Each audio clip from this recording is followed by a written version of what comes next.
আমি নামাজও পড়ি, আবার অশ্লীল ভিডিও দেখি। আমি সকালে তওবা করে বিকেলে দেখি, বিকেলে তওবা করে সকালে দেখি। এরকম সমস্যা আমার অনেক যুবক ভাইদের আছে না নাই? তোমাদের যাদের এই সমস্যা, তাদের মোবাইলের ওয়েলকামিং নোটে তুমি লিখে রাখবে, আল্লাহ ইজ ওয়াচিং মি, মানে আল্লাহ আমায় দেখছেন।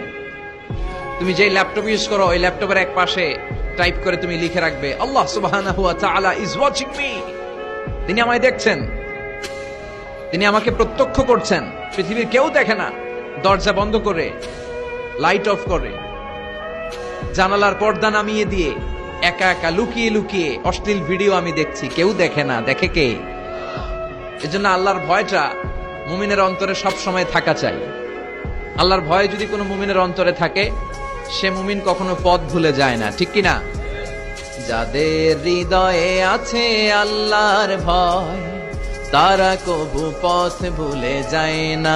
আল্লাহর প্রেম ছাড়া এই দুনিয়ায় কারো কাছে কোনো কিছু চাই না। পড়েন শুনলে বলেন ঠিক কিনা?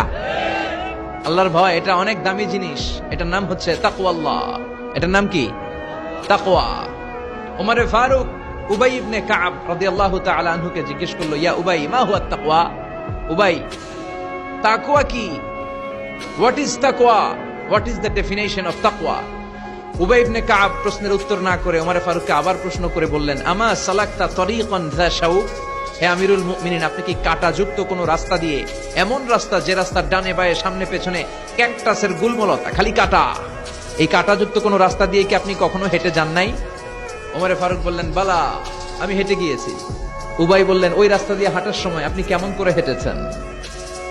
ওমরে ফারুক বললেন, ইজতাহাদতু ওয়া ইশতাম্মারতু, আমি এমন ভাবে হেঁটে গিয়েছি যাতে আশেপাশে ডানে বায়ে কাঁটা আমার গায়ে না লাগে, আমার জুব্বায় না লাগে। আমার জুব্বাটা ধরে আটো সাটো করে সন্তপর্ণে খুব সচেতনতার সাথে আমি হেঁটে গিয়েছি, যাতে কাঁটা গায়ে না বিধে। উবাই বললেন, হাযা হুয়া তাকওয়া, এটাই তো তাকওয়া, এটাই তাকওয়া। এমন ভাবে এই পৃথিবীতে আপনাকে চলতে হবে যাতে শয়তানের কোনো হাতছানি, কোনো পাপ, কোনো পঙ্কিলতা, কোনো ধরনের অশ্লীল বিষয় আপনার গায়ে পৌঁছতে না পারে। এটাই তাকওয়া। বিশ্বনবী একবার খেজুরের ডালা ভেঙে মরুভূমির মধ্যে একটা দাগ টানলেন, লম্বা দাগ টেনে সাহাবাদেরকে বললেন, হাযা সিরাতুল মুস্তাকিম, এটার নাম সিরাতুল মুস্তাকিম। তারপর ডানে বায়ে দুই দিকে অনেকগুলো ছোট ছোট দাগ কাটলেন, বললেন, হাযিহি সুবুলুশ শায়তান, ডানে বায়ের রাস্তাগুলো এগুলো শয়তানের রাস্তা। ডান দিক থেকে বাম দিক থেকে তোমাকে শয়তান হাতছানি দিবে। গানের কনসার্টে চলো, ওখানে মমতাজ গান গাবে, আছে না নাই? মদের আড্ডাখানায় চলো, ধুম্মা চলে ধুম দেখতে চলো, জুয়াবাজিতে চলো, নিষিদ্ধ পল্লীতে চলো। একটার পর একটা হাতছানি আপনাকে ডানে বায়ে সামনে থেকে পেছন থেকে আপনাকে গ্রাস করে ফেলতে চাইবে। কিন্তু মুমিন যখন সিরাতুল মুস্তাকিমের পথে একবার উঠেছে, এই পথটা শুরু হয়েছে দুনিয়া থেকে, এটার ওই প্রান্তে আছে জান্নাতুল ফেরদাউস, ঠিক কিনা?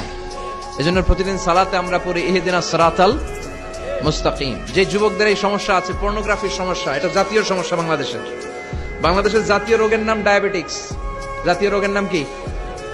আর যুবকদের জাতীয় সমস্যা হচ্ছে কি? পর্নোগ্রাফি। স্মার্টফোন গুলো আমাদেরকে স্মার্ট না বানিয়ে আমাদেরকে শেষ করে দিচ্ছে, ঠিক কিনা? এজন্য আপনার একটা শক্ত সিদ্ধান্ত পারে আপনাকে জান্নাতি বানাতে, আর আপনার দুর্বল সিদ্ধান্তটাই আপনাকে জাহান্নামী বানানোর জন্য যথেষ্ট। এজন্য মুমিন মাত্রই তাকে বিশ্বাস করতে হবে, আল্লাহ ইজ ওয়াচিং মি। কি বিশ্বাস করবেন?